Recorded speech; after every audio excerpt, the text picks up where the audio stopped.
কিছু রাস্তা শুধু একটা জায়গায় নিয়ে যায় না, কিছু রাস্তা মানুষকেও বদলে দেয়। হাজার বাঁক, কনকনে ঠান্ডা আর মেঘের চাদর পেরিয়ে আমি আজ পৌঁছেছি সেই শহরে, যার নাম বহুদিন ধরে শুধু স্বপ্ন ছিল, তাওয়াং। এই পাহাড় শুধু সুন্দর নয়, এই পাহাড় ইতিহাসের সাক্ষী, এই পাহাড় সাহসের প্রতীক। আর এই পাহাড় শেখায় গন্তব্যে পৌঁছানোর আনন্দ কখনো কখনো পুরো যাত্রার কাছেও হার মানে। ভারতবর্ষের সব থেকে দীর্ঘতম বাইলেন টানেল এই সেলা টানেল। এতদিন ছবিতে দেখেছি, আজ নিজের চোখে দেখছি। মনে হচ্ছে এই মুহূর্তটার জন্যই এতগুলো কিলোমিটার পথ পাড়ি দিয়েছি। বন্ধুরা, পুরো একদম ভ্যালির মতো, কত সুন্দর লাগছে। এই যাত্রা শুধু একটা সোলো রাইড নয়, এটা নিজের সীমানাকে অতিক্রম করার গল্প, ভয়কে হারানোর গল্প, আর একটা নতুন স্বপ্নকে ছুঁয়ে দেখার গল্প। তো চলো আজ ঘুরে দেখি ভারতের সবচেয়ে সুন্দর পাহাড়ি শহরগুলোর মধ্যে একটি, তাওয়াং।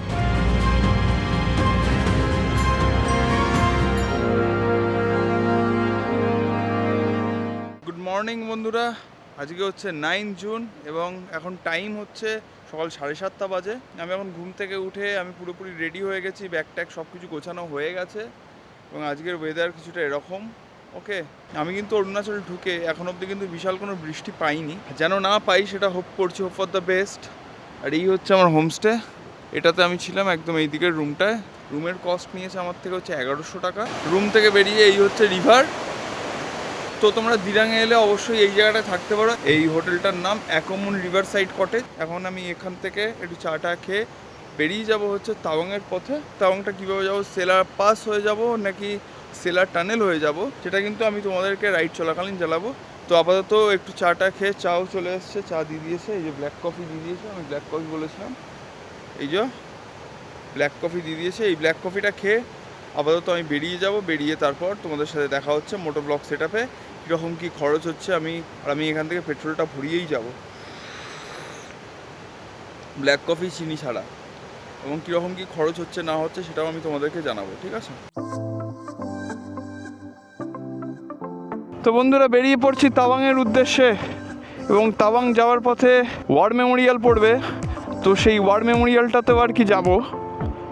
ওকে, তবে তার আগে প্রথম কাজ হচ্ছে বাইকে ফুয়েল আপ করা এবং গাড়িটাকে ওয়াশ করা। হ্যাঁ, গাড়ির অবস্থা খুব খারাপ, খুব খারাপ। এবং এখান থেকে তাওয়াং দেখাচ্ছে হচ্ছে সেলা পাস হয়ে যাব, যদি বৃষ্টি না হয়। হ্যাঁ, তাহলে সেলা পাস হয়ে তাওয়াং যাব এবং তার ডিস্টেন্স দেখাচ্ছে 122 কিলোমিটার এবং সময় দেখাচ্ছে, তার আগে এই প্যাচটা কাটিয়ে নিই, ঠিক আছে?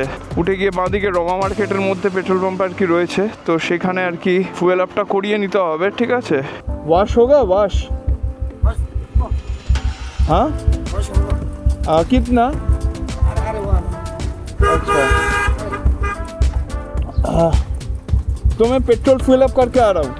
হ্যাঁ, তো বন্ধুরা এখানে একটা ওয়াশ পেয়ে গেছি, ঠিক আছে? এই ওয়াশটা করিয়ে নেব, এবং কারণ এই ওয়াশটা না হলে গাড়ি মানে অনেক জায়গায় না মাটি জমে গেছে। তো বন্ধুরা পেট্রোল পাম্প পেয়ে গেছি, এবার একটু পেট্রোল ভরিয়ে নেবো। ওকে,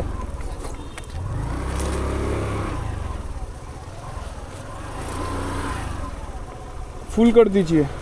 তো বন্ধুরা আমি কিন্তু এখানে প্রত্যেকটা পেট্রোল পাম্প থেকে আমি বিল নিচ্ছি, ঠিক আছে? কারণ সবার লাস্টে আমি যখন বাজেট করব যে আমার কত খরচ হলো অরুণাচলে, তার জন্য একটা হিসাব থাকে। ওকে, তো সেই কারণে আমি বিল নিচ্ছি। এই অরুণাচলে পেট্রোলের প্রাইস হচ্ছে 99, আমার এখানে হয়ে গেছে 400 টাকা। তো বন্ধুরা ফুয়েল আপ করা হয়ে গেছে, এইবার আমি গাড়িটাকে একটু ওয়াশ করব। আগে আছে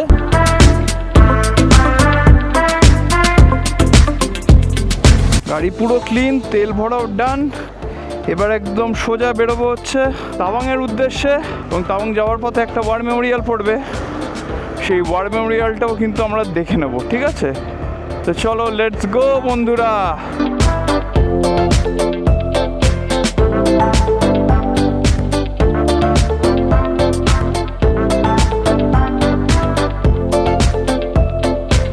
তো বন্ধুরা আগেই আছে হচ্ছে নিউকমাতম ওয়ার মেমোরিয়াল, তো সেই ওয়ার মেমোরিয়ালটায় আর কি যাবো। ধরো আমার এই বাঁদিক দিয়েই বয়ে চলেছে কামেং রিভার, ঠিক আছে? খুব সুন্দর লাগছে কামেং রিভারটাকে, এবং আস্তে আস্তে কিন্তু যত ওপরে উঠছি তত কিন্তু ঠান্ডা আস্তে আস্তে বাড়ছে।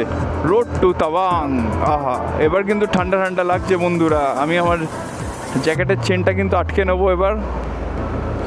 ওফ, দুর্দান্ত লাগছে, দুর্দান্ত। আমার বাঁদিকে এই কামেং রিভার চলছে কন্টিনিউ, এক একটা মোড় ঘুরছি, এক একটা ল্যান্ডস্কেপ পাচ্ছি বন্ধুরা। অসাধারণ লাগছে, অসাধারণ অসাধারণ। মানে ক্যামেরা কোথায় বন্ধ করব সেটাই আমি বুঝতে পারছি না।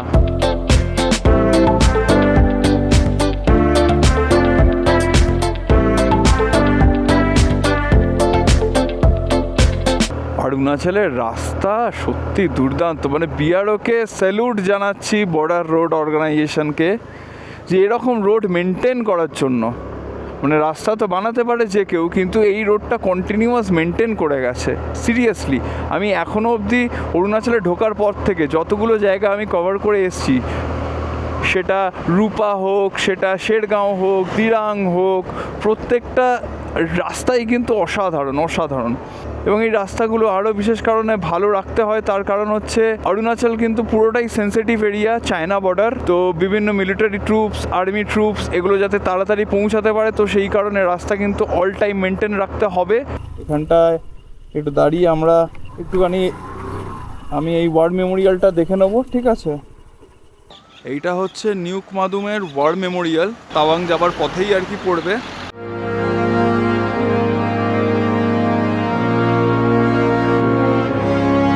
এই জায়গাটা একসময় কিন্তু চাইনিজ আর্মিরা পুরোপুরি ক্যাপচার করে নিয়েছিল 1962 সালে, এবং সেখানে আমাদের ভারতীয় ব্রিগেডিয়ার হোশিয়ার সিং আমাদের সামান্য ট্রুপস নিয়েও, সামান্য সরঞ্জাম নিয়েও কিন্তু সেই চাইনিজ আর্মির বিরুদ্ধে লড়াই করেছিল, এবং সেখানে 62 জন জওয়ান শহীদ হন। তাদের স্মৃতির উদ্দেশ্যে এই ওয়ার মেমোরিয়ালটি তৈরি করা হয়েছে। এই নিউক মাদুম ওয়ার মেমোরিয়াল দেখে আর কি বেরিয়ে যাচ্ছি। এক সময় এইসব জায়গা পুরো চাইনিজ আর্মিরা ক্যাপচার করে নিয়েছিল, সেখান থেকে লড়াই করে আবার এই জায়গা ফিরিয়ে নিয়েছে।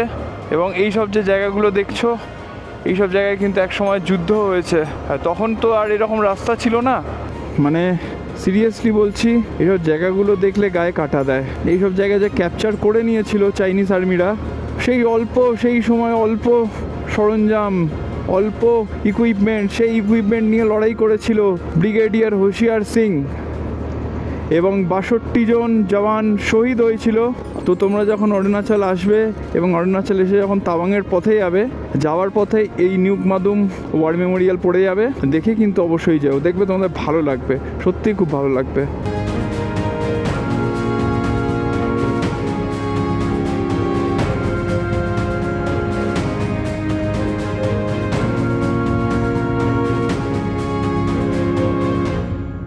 তাওয়াং এই মুহূর্তে সেলার টানেল হয়ে যাব, ওপরে বৃষ্টি হওয়ার সম্ভাবনা আছে, এইটা হচ্ছে 1 নম্বর পয়েন্ট। আর 2 নম্বর পয়েন্ট হচ্ছে আমাকে গিয়ে বুমলার জন্য আগে পারমিটের জন্য যেতে হবে, তো সেই কাজটা আগে আমাকে করে ফেলতে হবে। তো তাই জন্য সেলার টানেল হয়ে যাব, অনেকটা টাইম আমার সেভ হবে।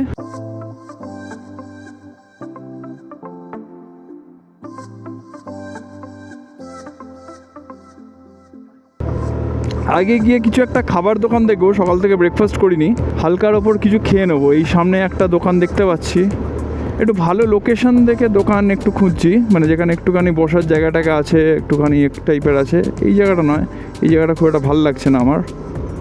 আমরা কিন্তু আরও ওপরে উঠছি। সেলা টানেল কিন্তু 10,000 ফিট উচ্চতার মধ্যে রয়েছে। তো সেলা টানেলে পৌঁছাতে আর লাগবে আমাদের হচ্ছে 50 মিনিট মতো। কমেন্ট করে জানিও কেমন লাগছে তোমাদের। আমার তো দুর্দান্ত লাগছে। অরুণাচল একটা আলাদা বিউটি আছে অরুণাচলের মধ্যে। লাদাখের মধ্যে একটা আলাদা বিউটি আছে। তোমরা যদি বলো লাদাখ একটা অন্যরকম বিউটি আছে লাদাখে। লাদাখ একটু অনেকটা ড্রাই, ঠিক আছে, অনেক ড্রাই, খুব একটা বেশি গ্রিনও পাওয়া যায় না, গ্রিনারি নেই লাদাখে। অরুণাচলে তুমি দেখছো গ্রিনারি দেখছো। আর আমি যেহেতু জুন মাসে এসেছি, একদম প্রি মনসুনে আমি চলে এসেছি, ঠিক আছে। আর কিছুদিন পরে যদি ঢুকতাম তাহলে কিন্তু মনসুন একদম চালু হয়ে যেত। এবং এটা যেহেতু নর্থ ইস্ট রিজিয়নের মধ্যে পড়ছে, তাই অরুণাচলে কিন্তু বৃষ্টি বিশাল হয়। ওকে, কারণ এই নর্থ ইস্ট রিজিয়নে বৃষ্টি কিন্তু বিশাল হয়।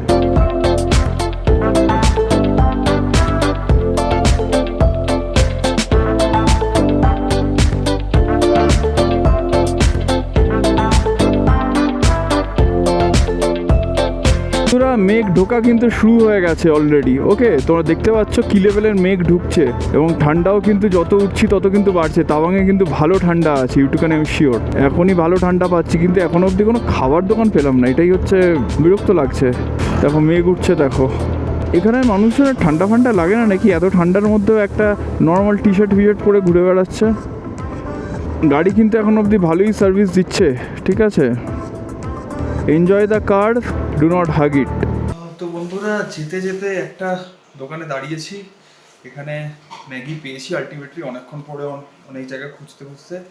তো ম্যাগি অর্ডার দিয়েছি আর এই জ্যাকেটটা বের করে নিয়েছি, জ্যাকেটটা পরে নেবো। বেশ ভালো ঠান্ডা লাগছে। এবার আমি গ্লাভসটা কী হবে আমি ঠিক জানি না। এবার চালাতে খুব একটা প্রবলেম হবে না। আসলে এই জ্যাকেটের এই সব জায়গায় বিভিন্ন ভেন্টিলেশন আছে যাতে আর কি ভেতরে হাওয়া ঢুকতে পারে, তো সেখান থেকে আর কি একদম ঠান্ডা হাওয়া ঢুকছে। তো আপাতত একটু ওয়েট করি ম্যাগির জন্য, তারপর একটা চা নেব। চা খেয়ে তারপর এখান থেকে বেরোবো হচ্ছে সেলার টানেলের দিকে। এখান থেকে সেলার টানেল আর মাত্র আধ ঘন্টার রাস্তা। সেলার টানেল হয়ে চলে যাবো হচ্ছে তাওয়াং। তাওয়াংয়ে গিয়ে তারপর আমি ওই বুমলার জন্য পারমিট অফিসে আর কি যাবো। তো সেই ডিটেলটা কিন্তু আমি তোমাদেরকে বলবো, তোমরা কিন্তু আমার সাথে পুরো ভিডিওটায় থাকো, ওকে। গরম গরম ম্যাগি নিয়েছি, এবার এই ম্যাগিটা খেয়ে তারপর এখান থেকে বেরোবো। আর একটা চাও বলেছি। ঠান্ডা কিন্তু বিভৎস বেড়ে গেছে, এক ধাক্কায় ঠান্ডাটা কিন্তু অনেকটা বেড়ে গেছে। ম্যাগিটা খাই, তারপর আপনার কথা হচ্ছে।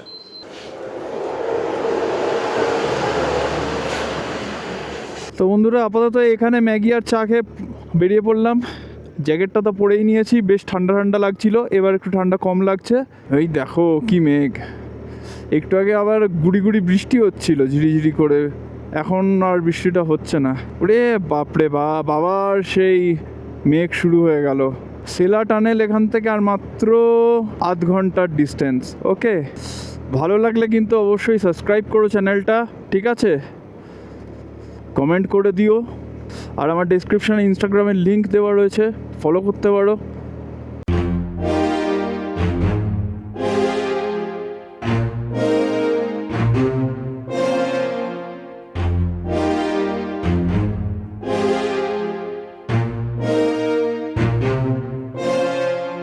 গাইস, গুড়ি গুড়ি কিন্তু বৃষ্টি পড়ছে, ঠিক আছে। তো তাড়াতাড়ি করে, তো আমি যে ডিসিশানটা নিয়েছিলাম সেটা কিন্তু ঠিকঠাকই হচ্ছে। সেলা টপ দিয়ে গেলে বৃষ্টি হতে পারে, মানে বিশাল মেঘ ছিল। আমি যখন নিচ থেকেই দেখেছি ওপরে বিশাল মেঘ ছিল, এবং আমি ভেবেছিলাম সেলা টপে বৃষ্টি হতে পারে। ওই জন্য আমি ডিসিশান নিয়েছিলাম যে সেলা টানেল হয়ে যাব। তো সেটা দেখছি ঠিকই এইখানে বৃষ্টি হচ্ছে, ভালোই বৃষ্টি, মানে ঝিরিঝিরি বৃষ্টি হচ্ছে। তো খুব তাড়াতাড়ি সেলা টানেলে আর কি ঢুকে যাবো। তো আর কোনো চিন্তা নেই সেলা টানেলে ঢুকে গেলে।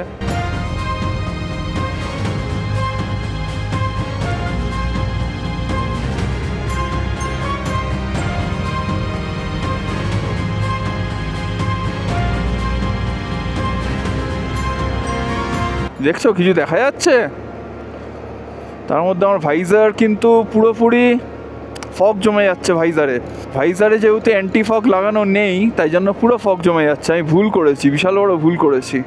অ্যান্টি ফগ লাগিয়ে আনা উচিত ছিল আমার, কারণ এই সেম প্রবলেম হয়েছিল সিকিমেও হয়েছিল। তো সেটা থেকে আমি শিক্ষা নিইনি। বন্ধুরা, বিভৎস লেভেলের মেঘ, বিভৎস লেভেলের, মানে আগে কিছু দেখা যাচ্ছে না, পুরো সাদা হয়ে আছে। কালকে একজন রাইডারের সাথে আমার দেখা হয়েছিল বন্ধুরা, সেই রাইডারও তাওয়াং যাবে। দিরাঙে দেখা হয়েছিল এবং আমাকে বলছিল যে আমরাও তো তাওয়াং যাব, তাহলে একসঙ্গে আর কি যাওয়া যায়। তো তারপর আমাকে রাত্রিবেলা আমাকে ফোন করেছিল, মানে সন্ধ্যের দিকে আমাকে বলছে যে 80-90-তে তুমি কি চালাও? আমি বলছি পাহাড়ে 80-90, তার মধ্যে যদি এরকম থাকতো, এরকম ওয়েদারে এরকম রাস্তায়, তো ছেড়েই দাও। 80 কেন, তুমি 40 স্পিড মেনটেন করতে পারবে না সব জায়গায়, 50 মেনটেন করতে পারবে না। Welcome to Sela tunnel. তো চলো এবার আমরা যাব। এই কিন্তু আমরা এবার সেলা টানেলের মেন গেটটা ক্রস করেছি, এরপর কিন্তু আমরা সেলা টানেলেও ঢুকবো, ঠিক আছে। বাপরে ভাই, মানে কিছুই দেখা যাচ্ছে না। আমাকে টানেলের ভেতর ঢুকে আগে একটুখানি 2 মিনিট দাঁড়াতে হবে, ঠিক আছে বন্ধুরা। হাত ফাতের অবস্থা না পুরো অবশ হয়ে গেছে আমার হাত ফাত। এই যে বন্ধুরা সেলা টানেল, এখানেই তো ছবিটা তুলতে হবে আমাকে। ও ভাই, আমি প্রথমবার কোনো টানেল ক্রস করছি বন্ধুরা। টানেলের ভেতরেও পুরো একদম এই হচ্ছে Sela tunnel, India's longest bilane tunnel. Gateway of Tawang, আমরা গেটওয়ে অফ তাওয়াংয়ে ঢুকলাম। ও বৃষ্টি পড়ছে। এই বৃষ্টি কিন্তু এবার আমরা নিচের দিকে নামবো। নিচে মনে হয় না এতটা মেঘ আর বৃষ্টি পাবো। আমাদেরকে নিচে নামতে হবে, ধীরে ধীরে নামতে হবে, পুরো রাস্তা কিন্তু ভিজে এবং খুবই সাবধানে আর কি ধীরে ধীরে নামতে হবে। তো আলটিমেটলি কলকাতা থেকে প্রথমবার হিরো জুম নিয়ে অরুণাচল প্রদেশ, এবং আমি রেনকোটের প্যান্টটা আমি পরে নিয়েছি যেহেতু গুড়ি গুড়ি বৃষ্টি হচ্ছে, এবং এই প্যান্টটা পরার ফলে কিন্তু আমার পায়ের ঠান্ডাটাও কিছুটা আর কি লাগা কমেছে। ওকে, তাওয়াং আর 70 কিলোমিটার, এবার কিন্তু বৃষ্টি বেশ জোরেই পড়ছে। বন্ধুরা পুরো একদম ভ্যালির মতো, কত সুন্দর লাগছে। আহা, খালি এই বৃষ্টিটা একবার থেমে গেলে না আরও দারুণ হবে। এখানে কিন্তু প্রচুর রেড পান্ডা আছে এবং আমার পাশ থেকে একটা ছোট্ট নদী বয়ে যাচ্ছে, এই নদীটার কি নাম জানি না, এবং আর্মি ক্যাম্প প্রচুর। অসাধারণ সিনারি, অসাধারণ, মানে তাওয়াং বন্ধুরা কি বলবো তোমাদেরকে, এই সিনারি চোখে না দেখলে কিছু বলা যাবে না। কি সুন্দর লাগছে দেখো আমার এই দিকটা, দেখেছো? পুরো যেরকম আমরা সিনেমায় দেখি, আমরা পেন্টিংয়ে যেরকম আঁকা দেখি না, পুরো একদম ওই রকম, পুরো ওই রকম লাগছে। মনে হচ্ছে রেকর্ডিং করতেই থাকি, ক্যামেরাটা বন্ধ করতে ইচ্ছা করছে না।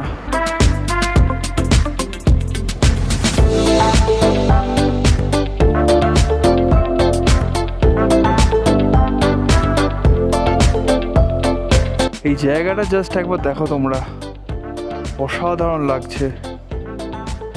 ওখান থেকে রোড নেমে যাচ্ছে, এরকমভাবে রোডটা নেমে গেছে নিচের দিকে। এই যে একটা নদীটা এরকমভাবে এগিয়ে যাচ্ছে, আর একদম পুরো পাহাড়। উফ, অসাধারণ, জাস্ট বিউটি বিউটি। বোর্ডে লেখা ছিল road is hilly, don't ride silly. Tawang এখনও যেতে লাগবে 1.5 ঘন্টা মতো, আর ঘড়ির কাঁটায় বাজে হচ্ছে 1:30।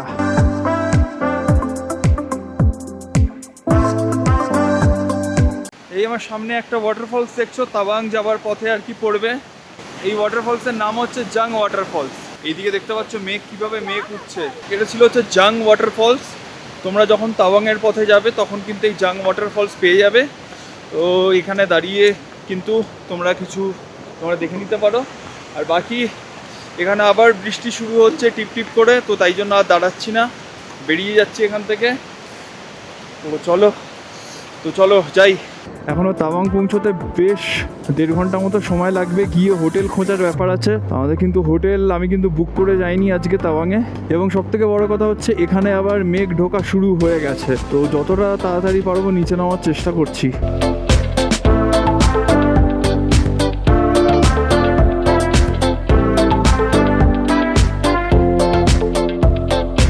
আমার উপরে রেনকোট নেই, আমার ওপরে খালি জ্যাকেটটা রয়েছে।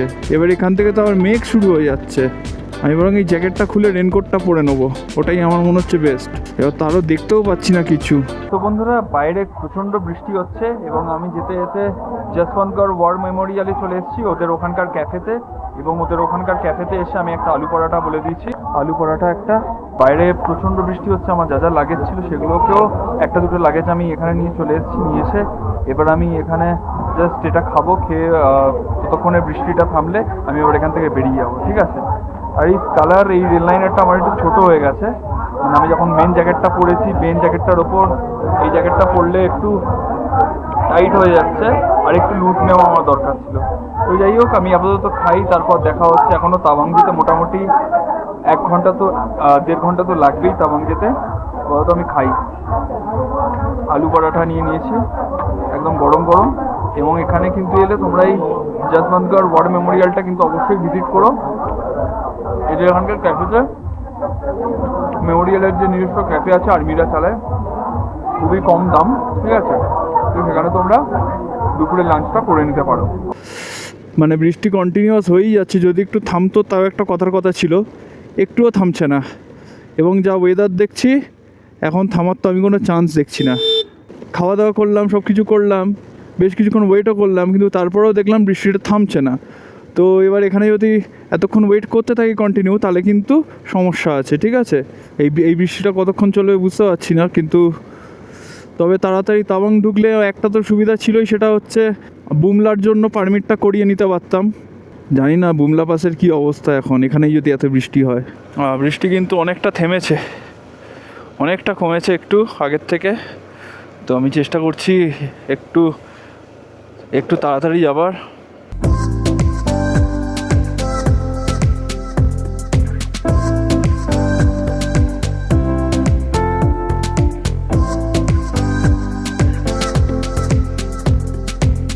চিন্তা একটাই হচ্ছে, সেটা হচ্ছে যে আমি তাওয়াং ঢোকার পরে কোনো পারমিটটা আজকে আদৌ সাবমিট করতে পারবো কিনা ডকুমেন্টগুলো। তাওয়াং আর 44 কিলোমিটার গিয়ে আবার হোটেলও দেখতে হবে, হোটেল একদম দেখা হয়নি। আর তাওয়াং কিন্তু 10,000 ফিট অল্টিটিউডের রয়েছে এবং আমরা এখন নামছি, আমাদেরকে কিন্তু আবার উঠতে হবে। ওই ভাষা মেঘগুলোর জন্য বৃষ্টি হচ্ছে মাঝে মাঝে ফোঁটা ফোঁটা। তো বন্ধুরা, ওয়েদার কিন্তু ভীষণ ফ্ল্যাকচুয়েট করছে, বারবার বৃষ্টি, কখনো মেঘলা, কখনো হালকা হালকা রোদ, যা তা হচ্ছে। এটাই হচ্ছে নর্থ ইস্টের ওয়েদার। শুধু নর্থ ইস্ট বলবো না, পাহাড়ের মানে বিশেষ করে পাহাড়ের ওয়েদার এরকমই হয়, এবং নর্থ ইস্টের পাহাড় হলে তো আরও বেশি করে হয় সেটা। ভাই বৃষ্টি আর থামে না ভাই, মানে ঝিরিঝিরি ঝিরিঝিরি বৃষ্টি হয়েই যাচ্ছে, কন্টিনিউয়াস বৃষ্টি হয়ে যাচ্ছে। এবার আমার ক্যামেরা ওয়াটারপ্রুফ বলে কোনো চিন্তা নেই, কিন্তু আমার মাইকটা ওয়াটারপ্রুফ কিনা আমি জানি না। আমি সত্যি বলছি, আমি জানি না, আমার জিজ্ঞাসা করা হয়নি এবং আমার দেখাও হয়নি এই DJI মাইক মিনি কি ওয়াটারপ্রুফ। তবে এখনও অবধি কাজ করছে মাইকটা, এইটুকু আমি জানি। হোটেলে ঢুকে সব চেক করতে হবে, গিয়ে আমাকে একটা হোটেলও খুঁজতে হবে। তাওয়াং 37 কিলোমিটার আর মাত্র বাকি আছে তাওয়াং। তো চেষ্টা করছি যত তাড়াতাড়ি আর কি পৌঁছানো যায়, এবং এই বৃষ্টিটা যদি থেমে যায় তাহলে তো খুবই ভালো।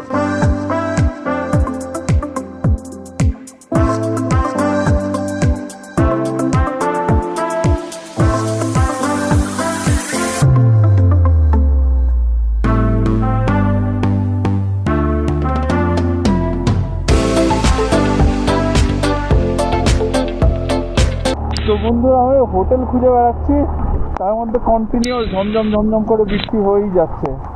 হোমস্টে লিখে রেখেছে কেউ নেই।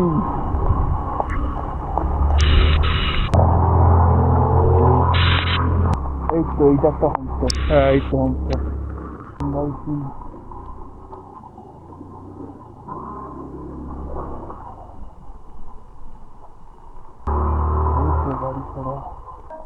বহুত জোরে বৃষ্টি হচ্ছে বন্ধুরা। তো বন্ধুরা, আলটিমেটলি এত বৃষ্টির মধ্যে গাড়ি চালিয়ে সন্ধ্যে 5:30টার সময় আমি পৌঁছালাম হচ্ছে তাওয়াংয়ে। একটা হোটেল খুঁজে আমি ঢুকে পড়েছি হোটেলের মধ্যে। আর আমার যা লাগেজ ছিল সব মোটামুটি ভিজে গেছে। এই যে এখানে লাগেজ এই রয়ে আছে, এখানে আমার হেলমেট মোটামুটি ভিজেও গেছে এই যে। আর এই হচ্ছে আমার রুমটা, ঠিকঠাক রুম আছে, এবং এই রুমটা আমি পেয়ে গেছি 1300 টাকার মধ্যে। আমাকে একটু বার্গেন করে আমি পেয়ে গেছি। কোনো রুম আমি এত কম টাকার মধ্যে পাচ্ছিলাম না, তো এই রুমটা আলটিমেটলি পেয়ে গেছি 1300 টাকার মধ্যে নিয়ে নিয়েছি। বুমলার কেসটা হচ্ছে এখন ডিসি অফিস বন্ধ হয়ে গেছে, কারণ ডিসি অফিসে গিয়ে আমার যা ডকুমেন্টস আছে, ILP, ভোটার কার্ড, এক কপি ফটো, গাড়ির পেপার, এইগুলো আমাকে ডিসি অফিসে গিয়ে জমা দিয়ে আসতে হতো, এবং আমাকে ওখান থেকে পারমিটটা নিয়ে আসতে হতো। তো সেই ডিসি অফিস 6টার সময় কিন্তু বন্ধ হয়ে যায়, তাই জন্য আমার প্ল্যানটা সামান্য একটু চেঞ্জ হয়েছে। তো এই প্ল্যানটা আমি তোমাদেরকে বলবো, একটু আমার সাথে থাকো, আমি তোমাদেরকে সব বলছি। এখন আপাতত একটু সেটেল হয়নি, সবে জাস্ট আমি ঢুকলাম, একটু জিনিসপত্রগুলো গুছিয়ে নিই, সব কিছু ভিজে গেছে, সেগুলো একটু সেট করে নিয়ে তারপর আমি তোমাদেরকে বাকি প্ল্যান বলছি। খাবার নিয়ে চলে এসেছি, আমার রাতের খাবার ফ্রাইড রাইস আর চিকেন কারি। আর বাকি কালকের প্ল্যানটা আমি তোমাদেরকে এখনই বলে দিচ্ছি, সেটা হচ্ছে কালকে সকালে যাব হচ্ছে ডিসি অফিস। কালকে আমি বুমলা যাচ্ছি না, কাল সকালে যাব হচ্ছে ডিসি অফিস আমার ডকুমেন্টগুলো সাবমিট করতে পারমিটের জন্য।